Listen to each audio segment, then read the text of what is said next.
Installez-vous confortablement, barricadez vos portes, éteignez vos lumières et découvrez ces légendes, aussi intrigantes qu'horrifiantes.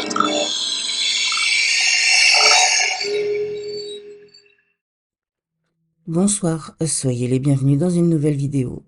Ce soir, je vais vous raconter 3 histoires paranormales que vous m'avez envoyées à l'adresse mail suivante, votrehistoireparanormale@gmail.com. On commence par la première histoire. Avant de commencer plus avant, je voulais m'excuser parce que la semaine dernière, il n'y a pas eu de vidéo sur la chaîne. J'ai été très occupée toute la semaine dernière et le week-end dernier, je n'ai pas pu enregistrer de vidéo parce que je n'étais pas là. Voilà, ceci étant dit, on commence par la première histoire.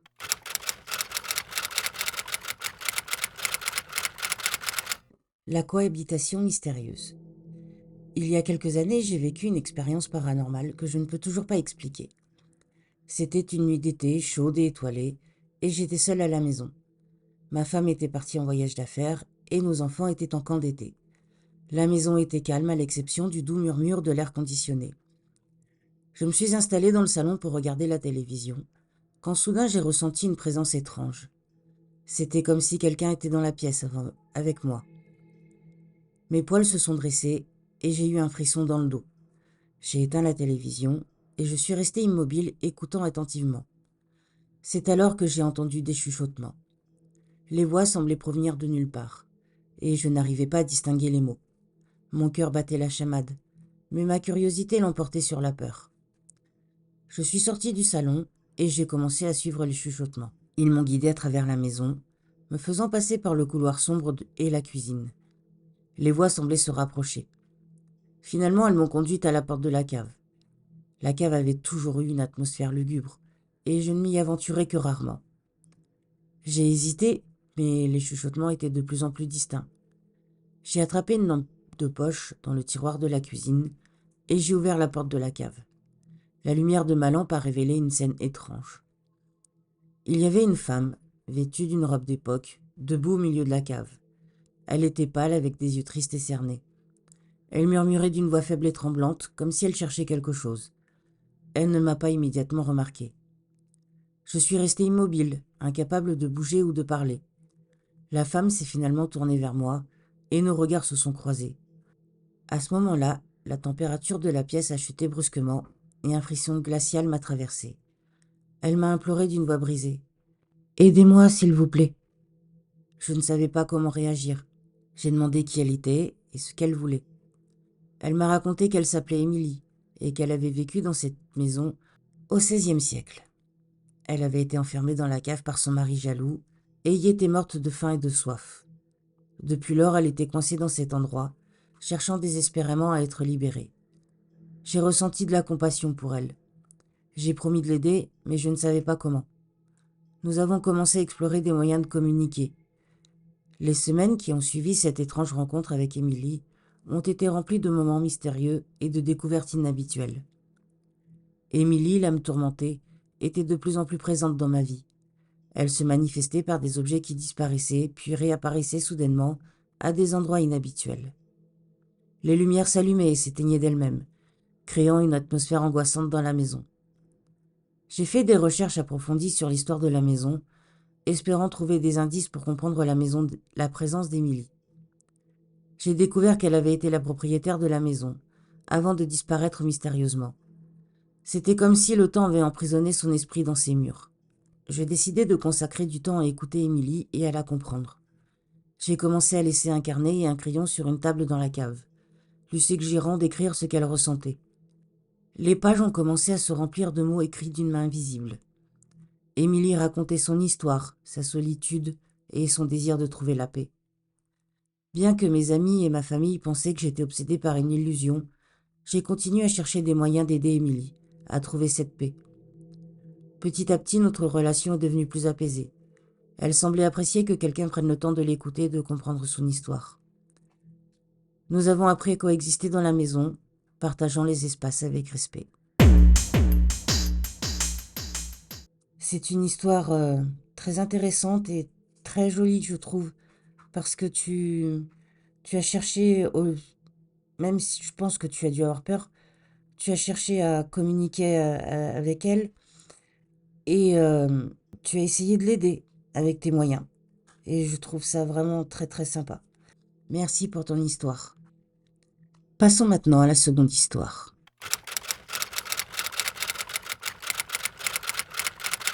Esprit qui me hante. Bonjour, j'ai 20 ans et l'histoire que je vais te raconter continue toujours. Elle a commencé il y a 2 ans pendant le mois d'octobre. Tout commence il y a 2 ans et le père de mon ex est policier et me propose d'aller visiter un ancien bordel abandonné. Il intervient souvent là-bas pour des raves illégales, mais ne se doutait pas de ce qu'on allait trouver.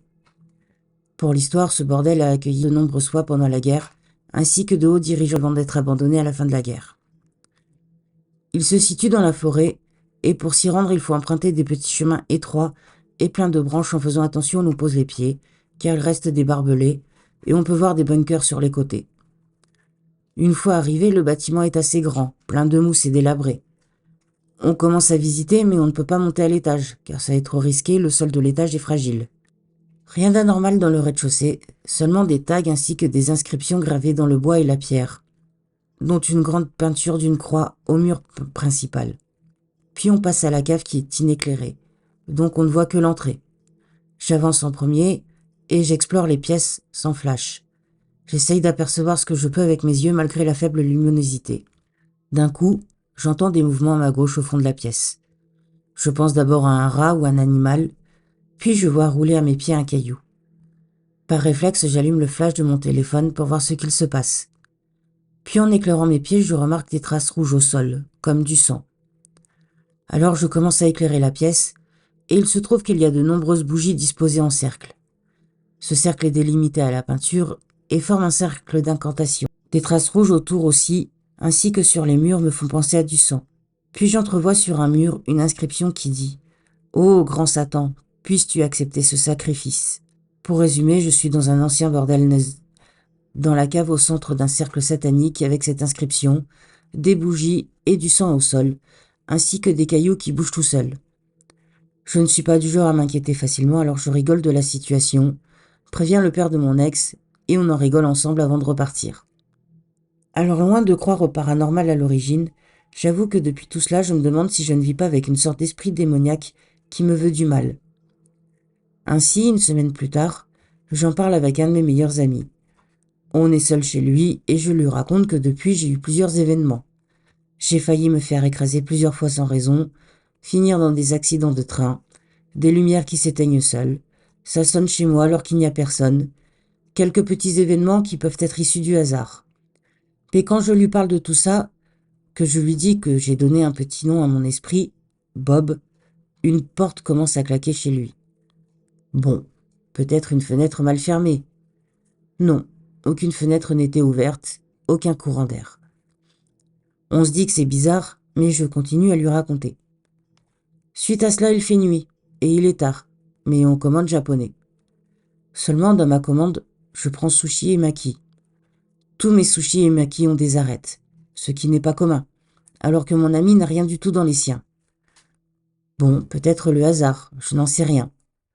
Mais vers minuit, le courant se coupe dans sa maison, sans raison. On sort voir si c'est pareil pour les autres voisins, mais non, c'est seulement sa maison. Durant la soirée, le courant va sauter 3 fois. Il possède une sonnette avec une caméra. On entend sonner, et lorsqu'on regarde, personne.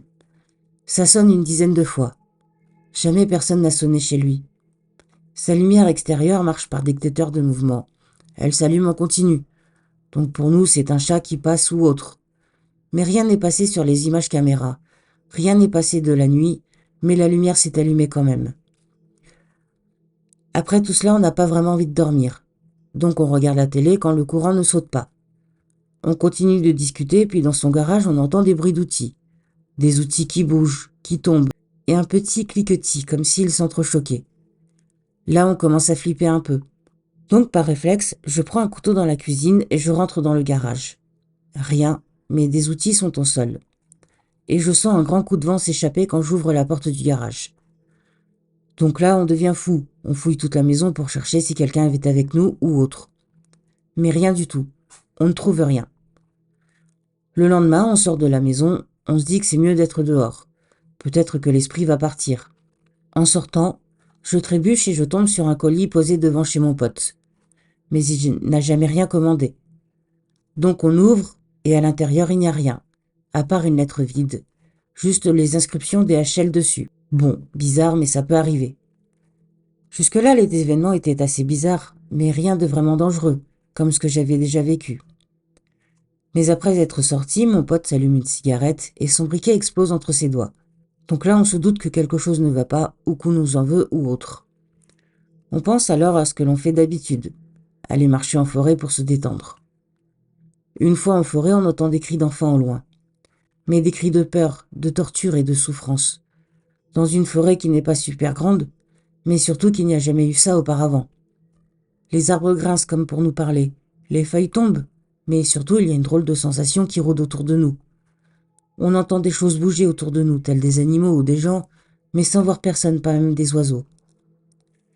Bon, on se dirige vers la ville, quand un arbre à 5 mètres de nous tombe sans raison. Si l'on avait avancé un peu plus vite, on aurait fini en dessous. Depuis, je vis de nombreuses choses de la sorte, comme des lumières qui clignotent, scintillent ou s'éteignent sans que je ne touche à rien. En faisant la vaisselle, j'ai failli me couper un doigt, alors que je n'ai rien fait d'anormal. C'était comme si je n'avais pas du tout de chance. Une fois, ma voiture a freiné toute seule sur la nationale. Un camion a failli m'aplatir contre un mur. Bref, de nombreuses choses de la sorte qui font que je commence à croire à cet esprit. Voilà mon histoire. Je te laisse dire en commentaire ce que tu en penses. Suis-je fou ou pas? Car je commence à douter et je trouve que ce qu'il m'arrive n'est pas normal. Alors déjà, il y a un truc, c'est que tu as vu un cercle d'incantation sataniste et je pense qu'il y a un esprit qui t'a suivi.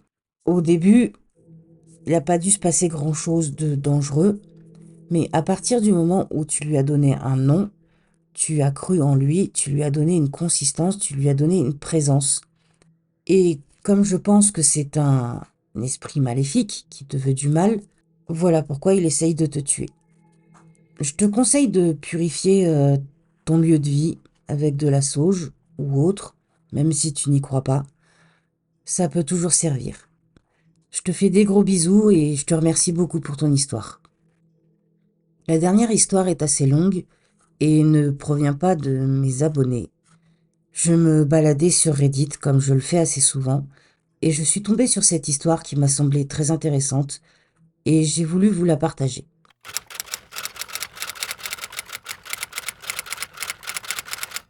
Vivre dans une maison hantée.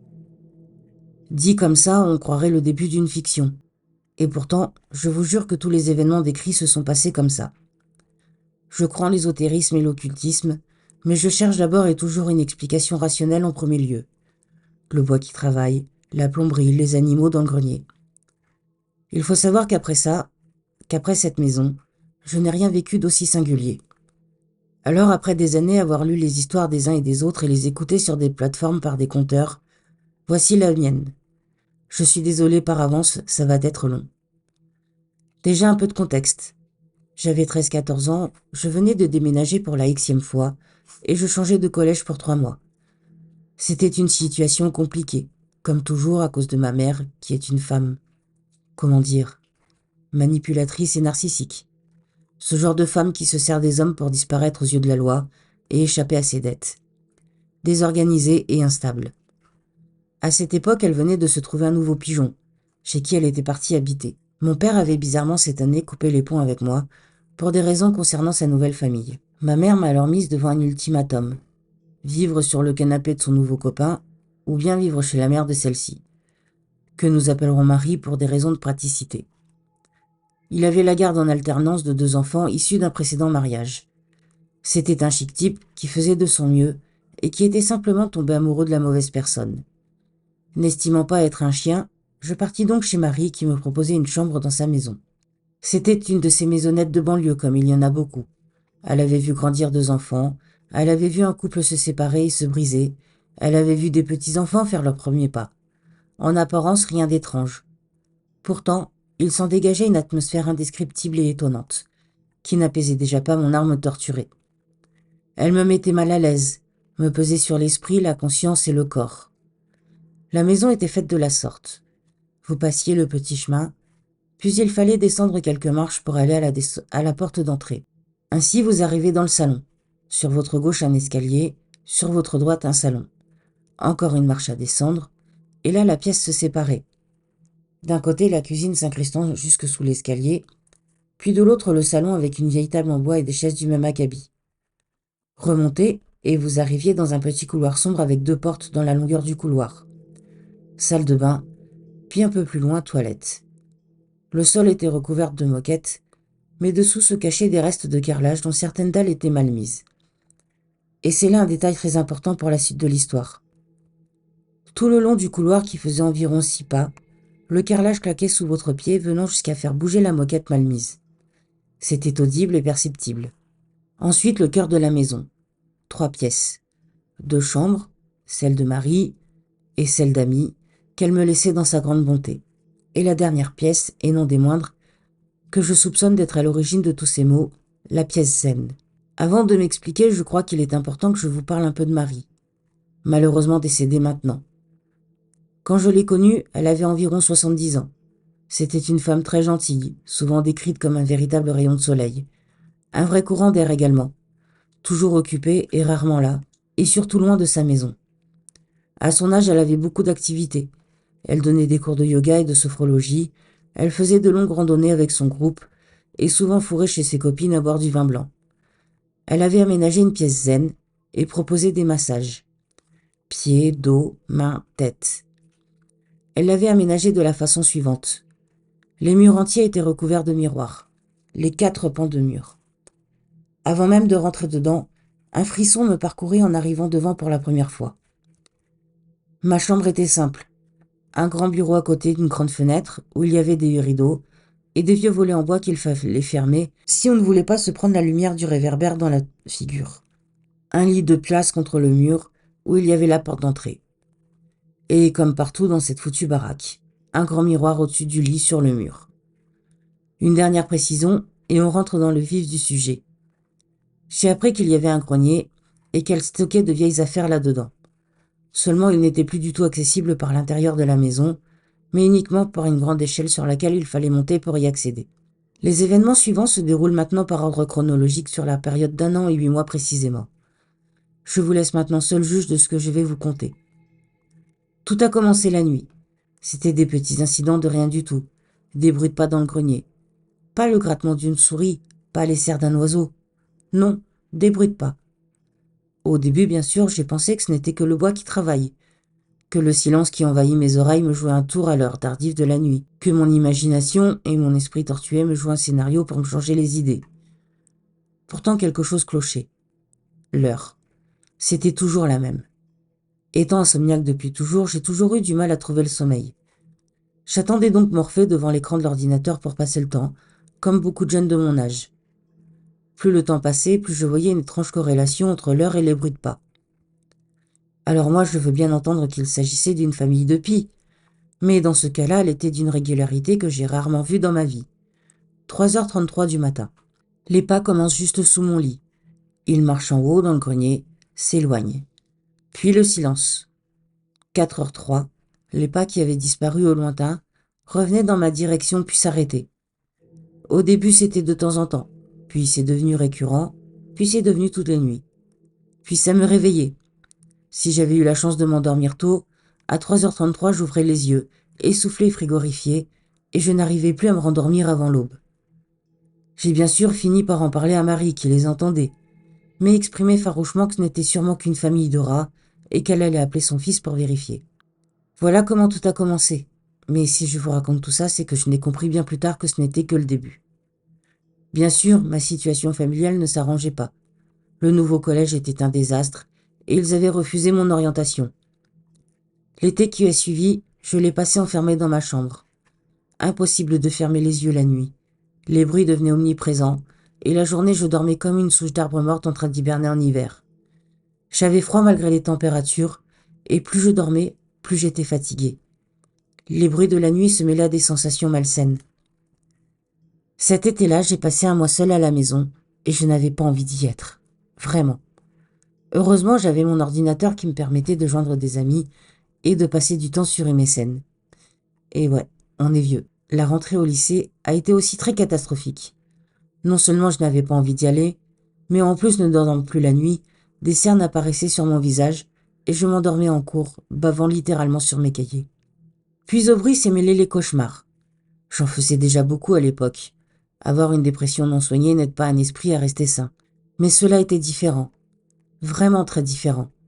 Je courais pour ma vie et je me réveillais essoufflé, en sueur, le cœur battant la chamade, les pieds sales. Les cauchemars étaient de plus en plus fréquents, de plus en plus sombres. Un jour, toujours à courir pour ma vie, j'entends le grognement d'un chien dans mon oreille. Dans mon rêve, je chute. Je suis réveillé brutalement. Allongé sur le sol, je commence à bouger et le grognement revient. Un souffle chaud dans mon cou. Je n'ose pas tourner la tête et je bouge discrètement ma main pour lever le bras et allumer la lumière d'un geste vif. J'ai le souffle coupé. Il n'y a rien, évidemment. Pourtant, j'aurais mis ma main à couper que je sentais toujours un souffle chaud derrière ma nuque. Un jour, le chien m'a rattrapé et m'a mordu la hanche. J'ai hurlé de douleur. Marie n'était pas à la maison. J'ai soulevé mon t-shirt pour y voir une marque de morsure. Ça ne saignait pas. C'était rose comme une plaie qui cicatrise. À l'époque, j'avais pris une photo, mais mon téléphone ayant rendu l'âme, je n'ai jamais pu récupérer mes preuves. J'ai commencé à avoir vraiment peur de la maison à partir de ce moment-là. Je ne sais pas ce qui y vivait, mais j'étais sûre qu'il y avait bien quelque chose. Et quelque chose de mauvais. Je suis sûre qu'à partir de là, cette chose s'est moquée de moi et a fait en sorte de susciter de ma part le plus de peur possible et s'en amuser. Un soir, j'étais en bas sur mon ordinateur, écouteurs sur les oreilles, musique à fond. Je m'occupe et chatte comme tous les soirs. Je ne voulais pas remonter voyant l'heure tourner, ni même dormir en réalité au vu des cauchemars qui hantaient mon esprit, jusqu'à ce que je fasse un vocal avec un ami. Nous discutons alors de tout et de rien, quand il me dit entendre du bruit derrière moi. Les lumières de tout le bas étant allumées, je ziote et retire un écouteur. En étant attentive, j'entends bien un petit cliquetis. Je tourne ma tête pour regarder les escaliers s'enfonçant dans les ténèbres. Je ne sais pas comment vous dire que j'avais ce mauvais pressentiment qui me rongeait l'estomac comme de l'acide. Tout mon corps me criait de rester à ma place. Mon pote s'est mis à murmurer que je ne devrais pas y aller, vu ce que je lui avais raconté. C'était de la provocation et je ne devais pas y répondre. Mais je le devais, avec mon téléphone en mode vidéo, du genre super pixelisé avec une luminosité de chiotte publique. J'allume la lumière. J'ai la nausée, des frissons, un froid glaçant m'oppresse. Les marches craquent sous mes pas. J'arrive dans le couloir. Je ne devrais pas regarder, et pourtant je le fais. Je le vois. Je ne suis pas folle. Il y a bien autre chose qui vit avec nous dans cette maison. Je vois la moquette qui se soulève. J'entends le cliquetis du carrelage. Ça marche, de long en large. Ça fait le même chemin. Ça vient vers moi et ça repart. Puis ça s'arrête. Une dernière dalle au bout du couloir. Et soudain ça s'accélère. Ça semble courir vers moi, ça me traverse. J'ai la gorge nouée et je tombe à genoux comme si tous les muscles de mon corps lâchaient en même temps. Je reste 3 bonnes secondes secouée. J'ai l'impression que ça dure une éternité. Puis je redescends en courant et en criant. Des « oh putain », en sachant que j'étais seule de toute façon. Je coupe ma conversation vocale et je remets la musique à fond. Je suis restée là jusqu'à l'aube, et pourtant j'étais sûre qu'on m'observait maintenant. La suite n'est pas plus glorieuse. Il y a eu plein de petits incidents, donc je ne citerai que les plus marquants. Je me souviens qu'un jour son fils est venu chez elle avec ma mère du coup. Marie voulait vérifier le grenier, voir s'il y avait des rats, des souris ou des nuits d'oiseaux. Voici plusieurs semaines qu'elle n'avait pas fait son courant d'air et était maintenant dérangée de plus en plus par les bruits dessus. Ça la rendait plus maussade, et plus elle le devenait, plus elle se renfermait, la faisant rester des heures entières dans sa pièce zen, même sans client. Elle n'était pas très bien dans sa propre maison, à l'idée qu'il y ait quelques parasites dormant au-dessus d'elle. J'étais excitée comme une puce. Est-ce des rats qui la nuit faisaient tant de bruit ? Vous ne pouvez imaginer à quel point j'espérais que cette explication rationnelle soit vraie. Franchement, j'aurais préféré qu'on me dise que je suis folle plutôt que de vivre ça. Puis j'adorais chiner dans les vieux greniers. Les antiquités, c'est cool. Malgré l'excitation et tout, j'avais ce pressentiment une nouvelle fois, comme si je n'allais pas aimer la réponse. L'échelle est posée, son fils monte en premier. Il fait un petit tour, je monte à mon tour avec la corde pour faire descendre ou monter du matériel si besoin. Je me retrouve dans ce grenier, froid, plein de poussière, empli de cartons et de vieux meubles. Chaque pas produit de la poussière tellement la couche est épaisse. On ouvre la fenêtre, on allume la lumière. Il va dans une direction et moi dans une autre. On cherche des crottes, les pièges, des nids. Rien. Et à un moment, un truc tique mon regard. Là, juste là où je suis posé. Il n'y a pas de poussière. Je suis où, à ton avis ? Je lance négligemment. Il tourne la lampe torche vers moi, réfléchit une seconde et lâche. Ben, là, on est sous la pièce de maman. Il vérifie. C'est la maison où il a grandi. Il lui suffit de quelques pas pour se repérer. Et oui, c'est bien ça. Cet endroit dépourvu de poussière, comme si quelque chose se tenait là régulièrement. J'ai quand même passé mon doigt par acquis de conscience. Comme si toucher allait changer quoi que ce soit cette éventualité qui a fait bondir mon cœur. Et dans ce grenier, il n'y avait rien d'autre que des cartons et de la poussière. Nous sommes maintenant en hiver. Et un matin, Marie me demande ce que je faisais debout en plein milieu de la nuit. Je cligne des yeux, surprise, parce que c'est bien une des rares nuits où j'ai pu me reposer, comme si on m'accordait un répit avant une nouvelle tempête. Même les cernes visuellement noires sous mes yeux se sont atténuées. Et là, Marie m'explique qu'elle m'a vu dans le jardin cette nuit. Même moi, je n'ai pas compris. Est-ce que j'étais en train de développer des troubles somnambules ? Est-ce que c'est pour ça qu'après un rêve où j'avais couru pieds nus, je me réveillais avec le souffle coupé et les pieds sales ? La neige commence à tomber dehors, et je décide alors de faire une expérience. Achetant une nouvelle carte mémoire, je mets mon téléphone en charge et insère le supplément neuf. Ainsi, je me filme toute la nuit, avec une veilleuse pour pouvoir me voir. Et en effet, je me levais la nuit. D'abord, je bougeais, puis je me levais. Parfois, je restais là et je me recouchais. C'était une sensation étrange de se voir faire quelque chose sans en avoir conscience. Une fois, je suis sortie dans le jardin dans la neige. Je n'ai pas eu besoin de la caméra parce que je me suis réveillée devant le portail, les cheveux couverts de blanc. Et une fois, j'ai fixé la caméra qui me filmait toute la nuit, ne clignant pas des yeux. Je n'ai jamais refait de somnambulisme une fois que j'ai quitté la maison. J'en arrive vers la fin de mon récit. 3 événements qui ont marqué mon esprit d'un effroi que je ne peux expliquer, et la conclusion qui marqua mon départ. Les bruits, le carrelage, les cauchemars, le somnambulisme, l'impression d'être observé en permanence, s'accompagnaient maintenant d'objets qui bougeaient de place tout seuls, ou de portes s'ouvrant et se fermant seules. C'était une accumulation de beaucoup de choses. J'étais vraiment mal, s'accumulant de ma situation familiale et scolaire. C'était beaucoup plus que je ne pouvais en gérer. Un jour, je prends ma douche. On parle de ces petits cabinets où vous rentrez tout seul, avec le fameux rideau de bain blanc, qui colle facilement, mais qui, telle psychose, fait bien apparaître les silhouettes. Je me touchais toujours dos contre, parce que j'avais l'impression d'être observée et que ça me mettait mal à l'aise. Je psychotais tellement que parfois je me touchais en maillot de bain. Ce jour-là, je sens le rideau se coller contre... Alors je donne un coup d'épaule en arrière, puis cette fois, on m'attrape clairement. Je me retourne, prête à me battre contre ces saletés blanches, et je me fiche d'horreur en voyant 2 mains et un visage qui apparaissait. Je pouvais presque y deviner l'ombre d'un rictus. Mon cœur a accéléré dans ma poitrine et je n'ai même pas été fichu de hurler.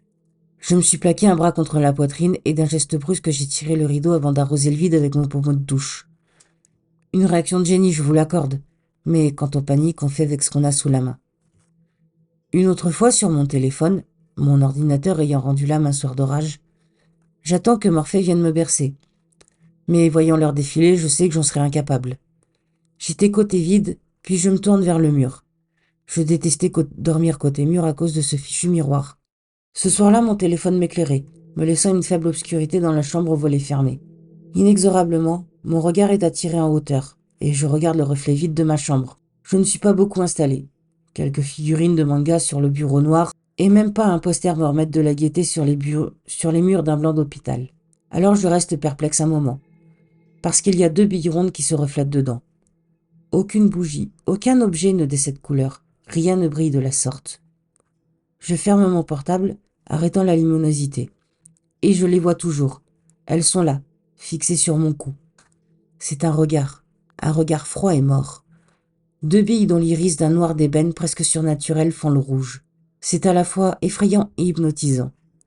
J'ai fini par m'endormir en le fixant. Un tempo dans la poitrine qui faisait la salsa du démon, et paralysé par l'idée de bouger et d'aggraver les choses. Il savait que je l'avais vu. Je me suis réveillée à peine quelques heures plus tard. J'ai vite compris qu'il était 3h33, En voyant mon téléphone afficher l'heure en faible luminosité. J'ai vite refermé les yeux. À côté de moi, il y avait un poids.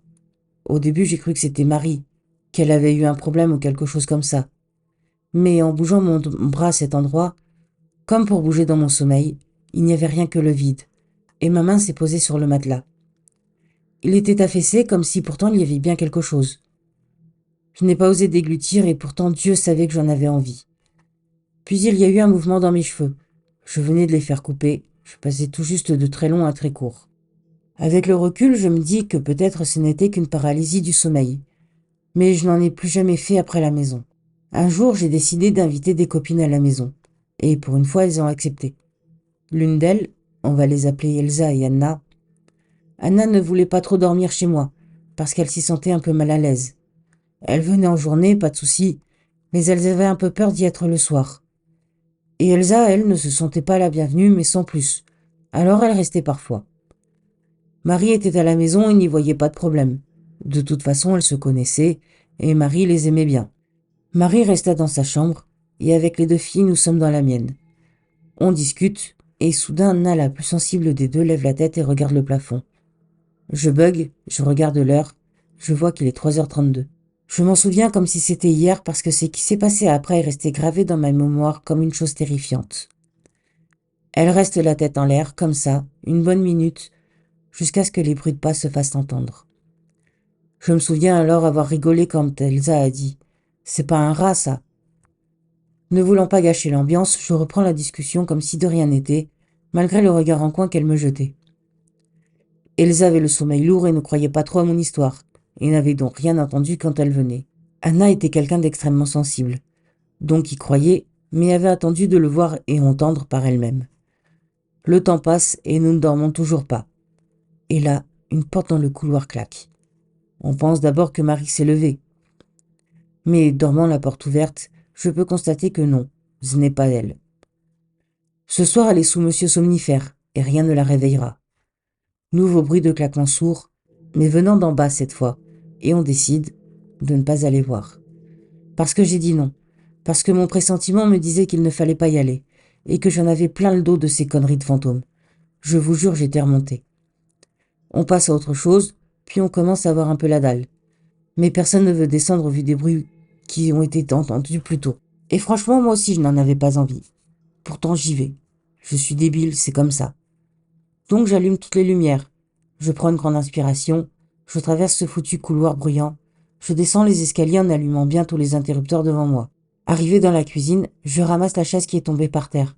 Je ne me pose même pas la question de comment ça se fait. Je vais dans le placard choper du Nutella. Il est déjà ouvert, alors je le ferme avec un air déterminé, genre mode badass activé. Je prends le pain de mie et je passe encore devant un de ces fichus miroirs. Mon regard croise le mien, et l'expression de mon visage dans le miroir change.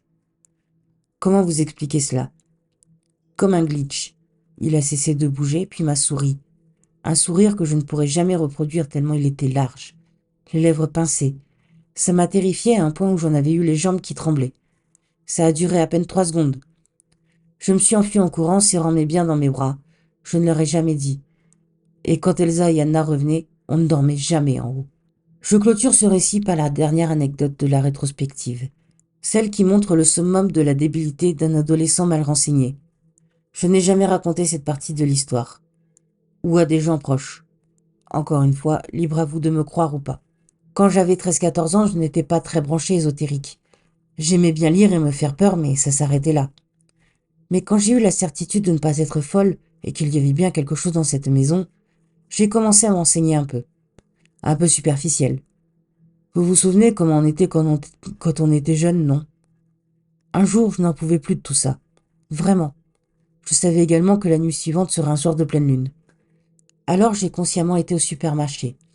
Et j'ai acheté 4 bols et du gros sel. Je suis allé chercher de la terre dans le jardin. J'ai rempli un bol d'eau fraîche. Un était rempli d'une grosse bougie blanche, et le dernier tenait plusieurs bâtons d'encens. Vous voyez où je veux en venir? Si, j'ai fait ça, avec une planche de Ouija que j'avais faite sur un bout de carton et un verre. Vous voulez savoir ce qui s'est passé? Et sincèrement, j'aimerais répondre à rien. Mais ce n'est pas le cas. J'avais à peine commencé à faire mon pentacle, et pas un cercle.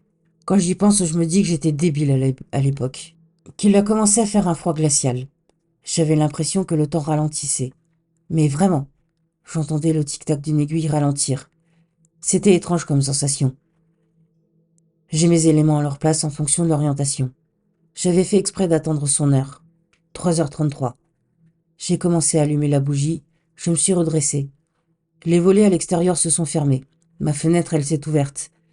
Il y a eu ce froid qui a envahi ma peau, comme des petites aiguilles. Respirer faisait mal. Je me souviens que j'ai lâché mon briquet pour poser ma main sur la poitrine et que j'ai vu dans mon champ de vision la bougie être éteinte. J'ai voulu crier, parce que Marie était là et que j'avais besoin d'aide, mais je n'ai pas pu. De toute façon, je lui aurais dit quoi? J'essaie un rituel d'invocation pour savoir ce qui vit dans ta maison. Le verre a bougé tout seul sur le carton jusqu'à se renverser, et le rideau blanc et vaporeux, m'a montré la silhouette de ce qui vivait là. Mais c'était flou, intangible, et j'ai encore les sensations, les odeurs, le visuel, juste une chose, humanoïde, ou genre inidentifiable. J'avais la bouche sèche, et j'ouvrais et fermais la bouche comme un poisson se noyant hors de l'eau. L'air était si irrespirable, ou bien c'est mon cerveau qui avait oublié comment faire. Le temps lui-même semblait figé, et je ne pouvais plus bouger. Puis le rideau encore qui s'avance, la silhouette avec lui. Je fais un pas en arrière. Enfin les muscles de mon corps répondaient. Et puis plus rien. Mon pied avait cassé le pentacle au sol. Je me mets alors à pleurer sans raison. Et résonne dans toute la pièce un rire, une intonation de femme, presque enfantine, moqueur, froid, cruel. Ça résonnait encore et encore dans ma tête. J'ai fini par me rouler en boule sous ma couette, à pleurer, toujours ce bruit dans mes oreilles. Parfois, quand je me concentre bien, je peux encore l'entendre, et à chaque fois ça me glace d'effroi. Quelque temps plus tard, j'ai refait un de ces cauchemars où je courais pour ma vie. Sauf que cette fois, ce n'était pas le chien qui m'a attrapé, mais cette silhouette indéfinissable, vêtue de noir. Elle m'attrapait par le bras et me poignardait avec une petite lame au pommeau en argent incrusté de rubis. C'était un samedi matin. J'avais cours normalement. Je me suis réveillée en hurlant, me tenant le ventre.